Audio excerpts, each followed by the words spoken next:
Hello everyone, let us start our first lecture in this course. The name of the course is Sensor Technologies. As I have said in the previous introductory video that this particular course will cover physics, fabrication and circuits.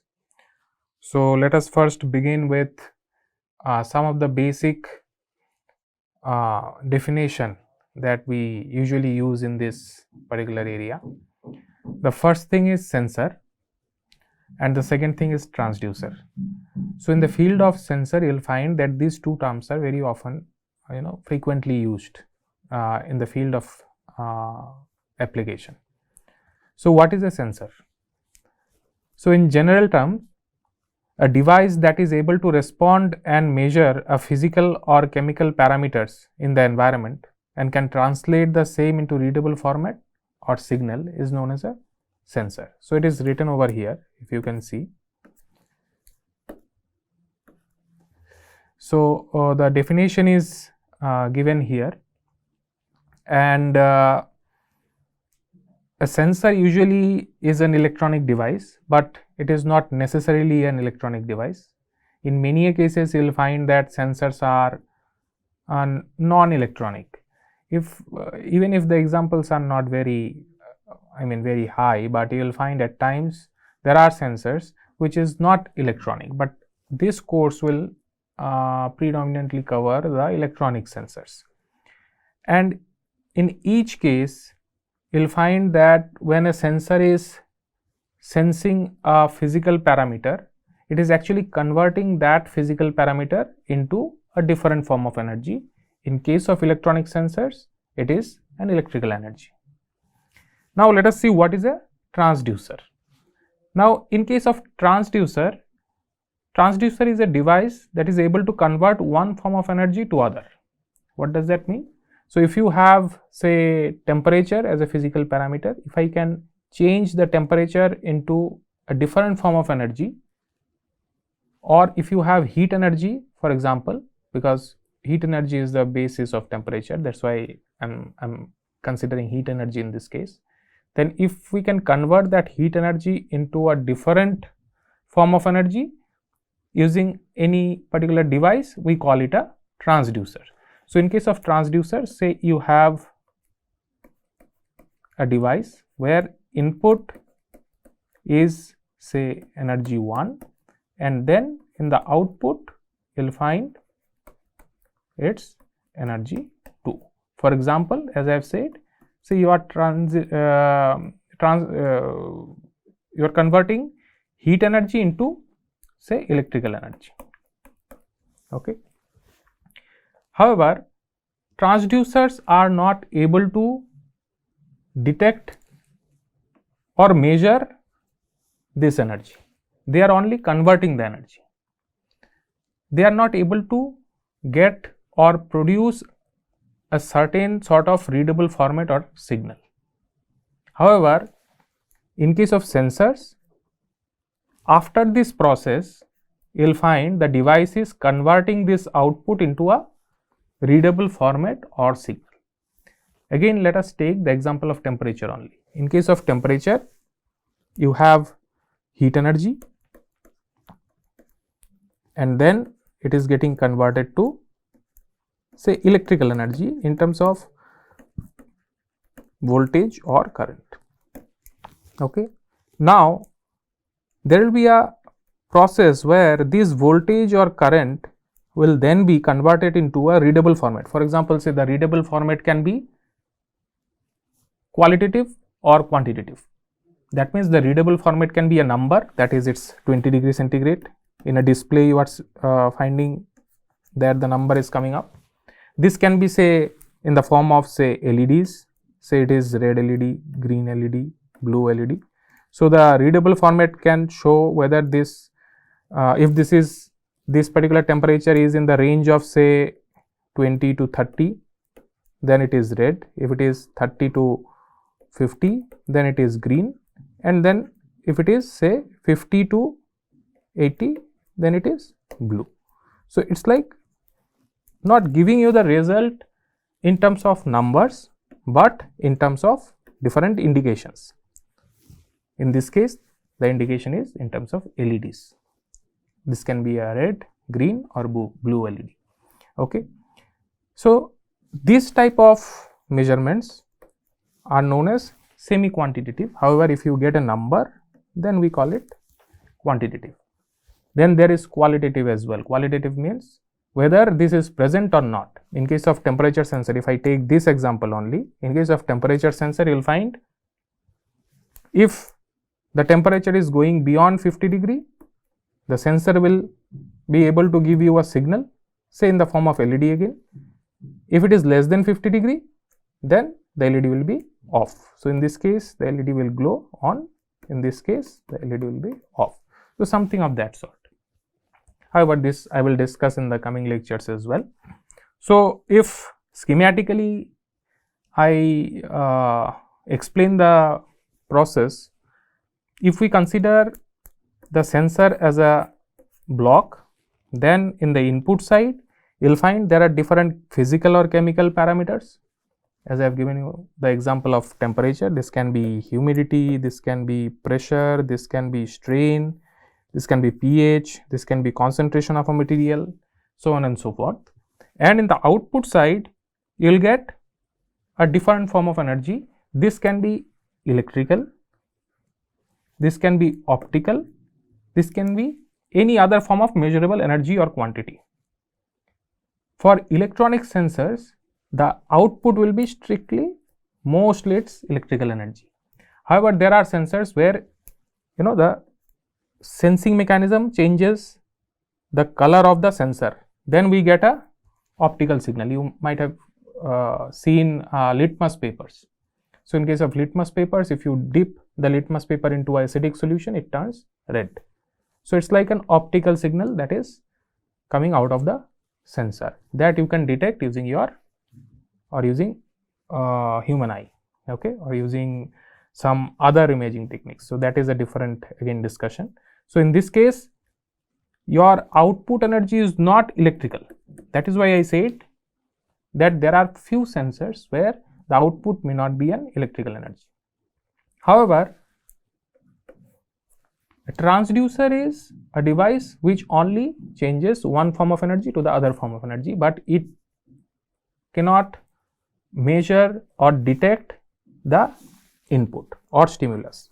In this course, the input will be termed as stimulus, or sometimes I will say input also, but stimulus means any physical parameter like temperature, it can be light, it can be pressure, strain, pH, whatever it is. Okay. So, this is the difference between a sensor and a transducer. Now, what are the different types of sensors? So, if you classify the sensors, then you will see that the sensors can be classified in various ways. So, the first way of classification is in terms of physics involved with the sensors. So, a sensor can be a mechanical sensor. This also can be an electrochemical sensor. This also can be capacitive, inductive, optical, thermal, magnetic, microfluidic, piezoelectric, and so on and so forth. So, it depends on the physics involved with it. For example, if this sensor is converting mechanical energy into a other form of energy, then we call it a mechanical sensor. For example, a pressure sensor or force sensor. In this case, the sensor is converting a mechanical energy into a other form of energy. In case of electronic sensors, the other form is electrical energy. However, the output energy should be quantifiable, measurable and readable. Otherwise, it's just a transducer. So, we can say that each sensor has transducer effect. Almost each sensor has transducer effect. However, transducers are not sensors. If you want to convert a transducer into a sensor, then you have to quantify the output. Whatever form of energy you are receiving, that has to be quantifiable, otherwise measurable or readable. Otherwise, you won't be able to call it a sensor. Then other type of classification is based on devices. So what are those devices? Based on different sensor geometry, yes, FET can act as a sensor. So if you make a field effect transistor, and if it is capable of, say, detecting a certain parameter, say temperature again, then we can call it FET based sensor. So based on devices also you can classify sensors. So a sensor can be an FET, a sensor can be a MOSFET. We can also convert a MOS device into a sensor. It can be MEMS. MEMS means micro electromechanical system. This can be NEMS, that means nano electromechanical system, and so on and so forth. So based on device geometry also sensor can be classified. We can call it FET based sensor, MOSFET based sensors. You will find these type of nomenclatures in literature very often. Then based on application also we can classify sensors.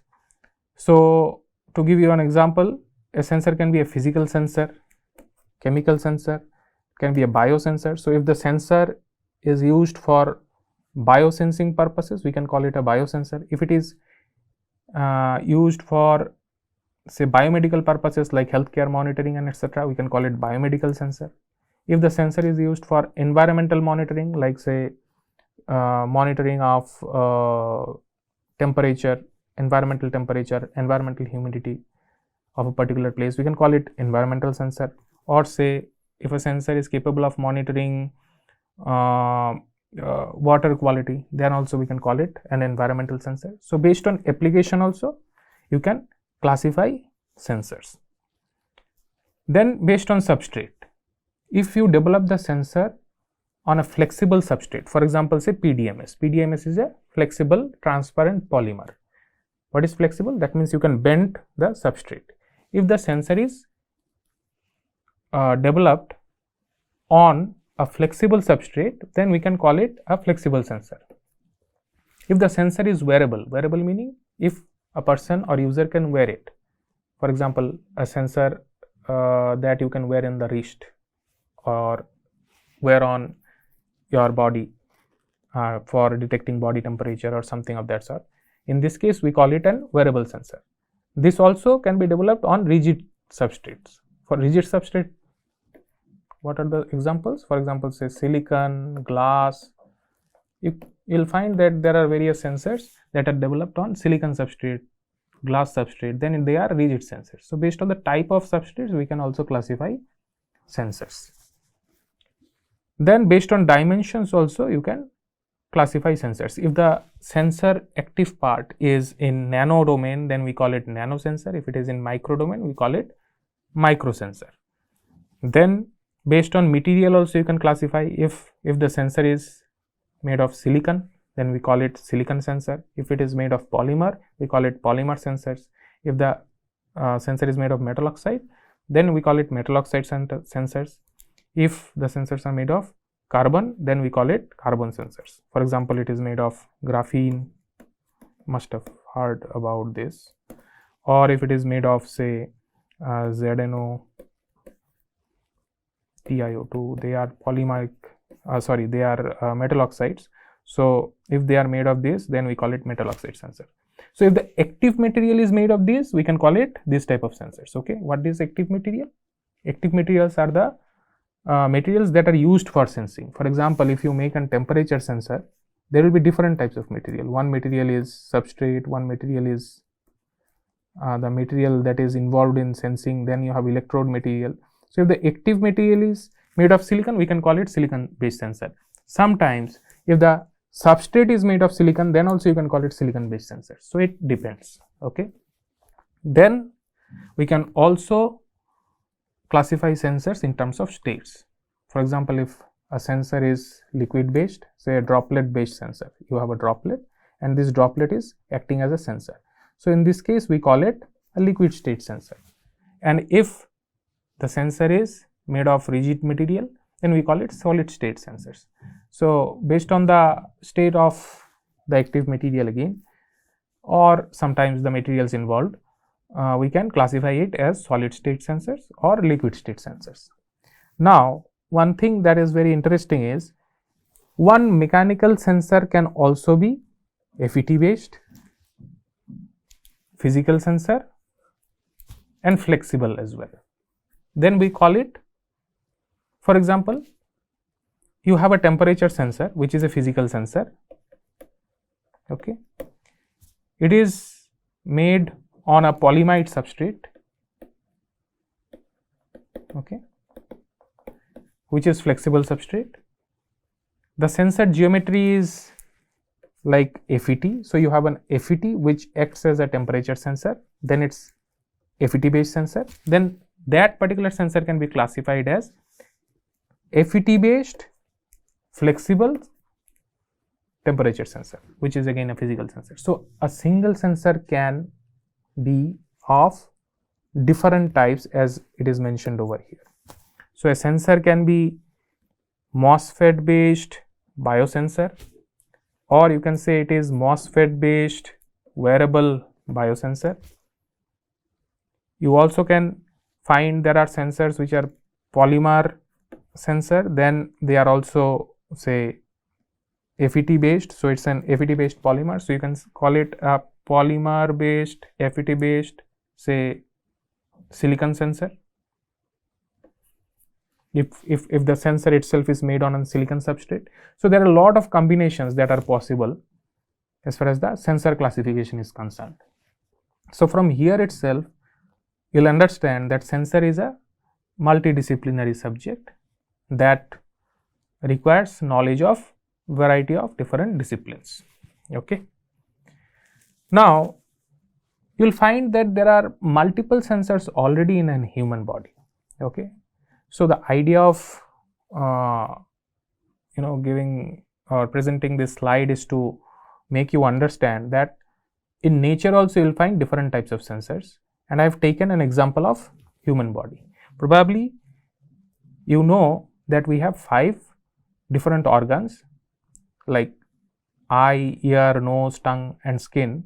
They interact with the external world. We call it Gyanendriya, and they are eye, ear, nose, tongue and skin.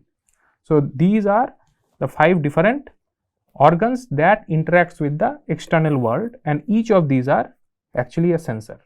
Your eye can see things, so it has optical receptors, and if it cannot measure those optical responses, then definitely you will not be able to see them or see the things that you can see. Then you have ear, which is actually an acoustic sensor. Your nose is sort of a chemical sensor because it smells, and how the smell actually comes, or how you actually get the smell, because there are some molecules that interact with your interact with the nerves that are present in the nose. Then you have taste sensor like tongue. Then you have touch or other physical parameter sensors which is there in the skin. If someone touches you, you'll get to know. So there is some sensor or sensing mechanism present which tells the brain that somebody have touched you, or you are exposed to a high temperature situation, so on and so forth. So your brain in this case acts as an controller or a system which actually receives the output and converts into a readable format, and that particular brain is actually similar to the system associated with the sensor. For example, if you have a temperature sensor, then it has to be connected with something which can show the number, right, that it is 20 degrees centigrade. So this is the sensor, which in this case say ear, which is receiving the acoustic signal. Then it sends it to the system, some circuits, which is brain in this case, in case of human body, and then that will show you what is the value of that particular input. So these are the different types of sensors in human body. Apart from that, there are many other internal mechanisms like hunger, sneezing, fever, pain. All these things also you feel. So how do you feel? There are several other sensors also in the body. Why you feel hungry? There might be some sensor which tells your brain that okay, that person or you need to take some food. So there must be some sensing mechanism which tells the brain that yes, this is now required. Okay, so you can consider all these different organs as a sensor. In fact, there are research that are going all across the world to develop artificial organs. For example, say e-nose, e-tongue, e-skin, okay, electronic ear, electronic eye, or bionic eye. People call it as a bionic eye as well. So the target or the idea is whether we can develop these type of organs artificially. Okay. Then let us talk about a bit about the industry associated with sensor. You'll find that currently the sensor industry is growing because, as I've said in the introduction video as well, we are moving towards smart world. So we need smart solution. In that case, you need lot of sensors. So sensor industry overall is growing. The compound annual growth rate is predicted as around 9.5%. So this number may vary. If you search in the internet, you'll find that number is different because sensor itself is very diverse. For example, whether it is industrial sensor or not, whether it is biosensor, whether it is flexible sensor. So for each of these fields also you will have different markets and different numbers. This is kind of a average of that. That number also varies from year to year, but at present it's around 9.5 as far as the global sensor market is concerned, and it is expected that the market will be around say 400 billion USD by the time we reach in 2030. Okay.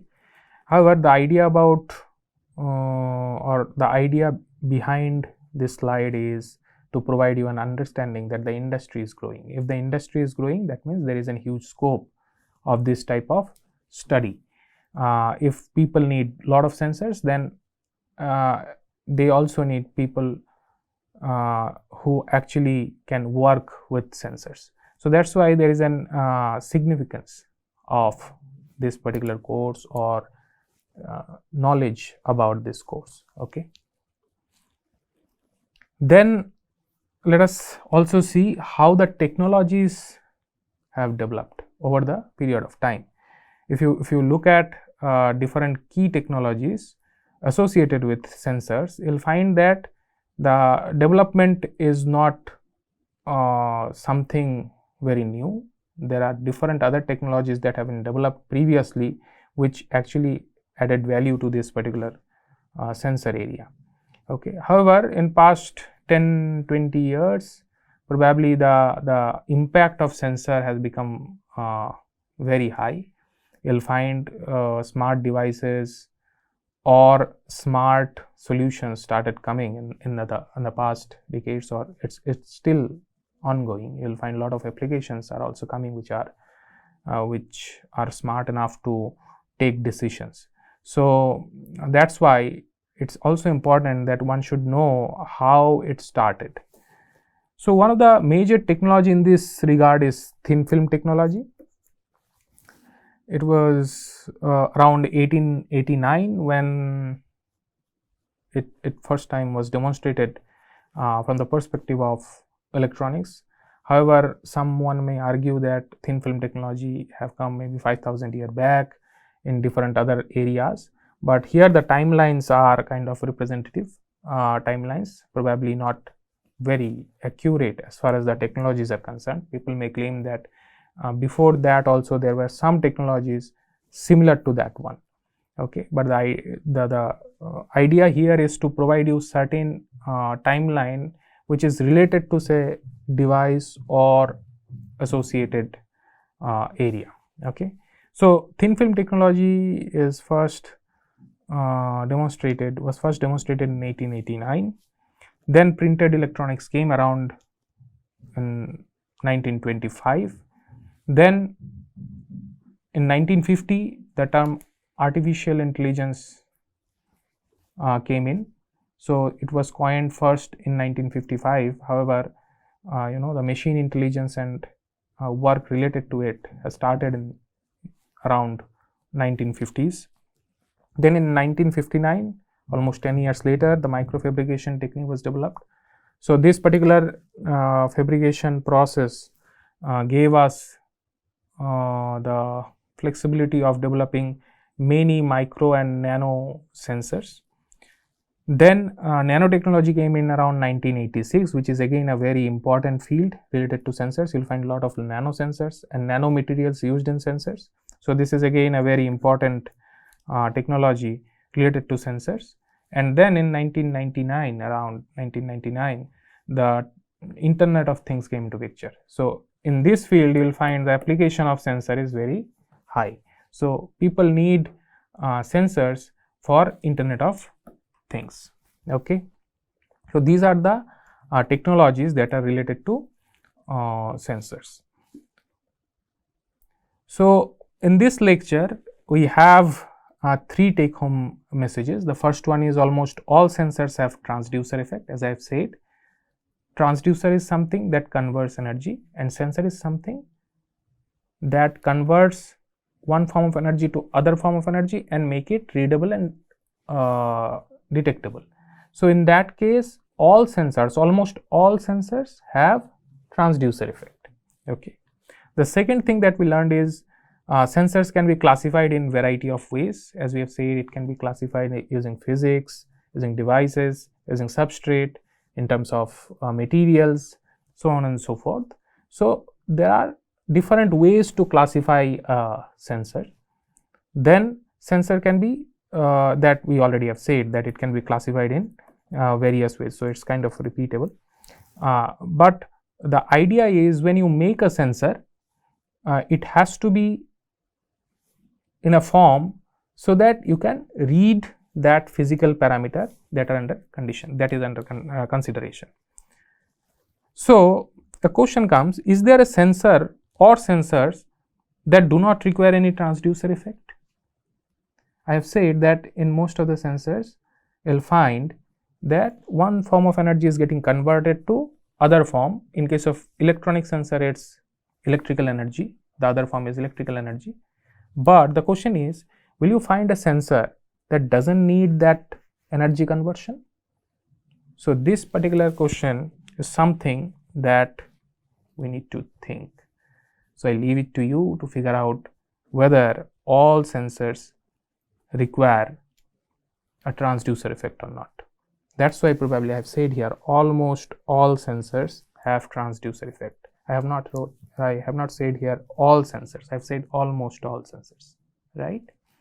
So let us think about it and see what should be the answer. I leave it to you to decide. So in the upcoming discussion, we'll discuss why sensors and transducers are needed, types of different measurements, and the terminologies associated with sensor. I hope you have learned different things in this lecture. So in the coming lecture, in upcoming discussion, we will learn even more. Thank you.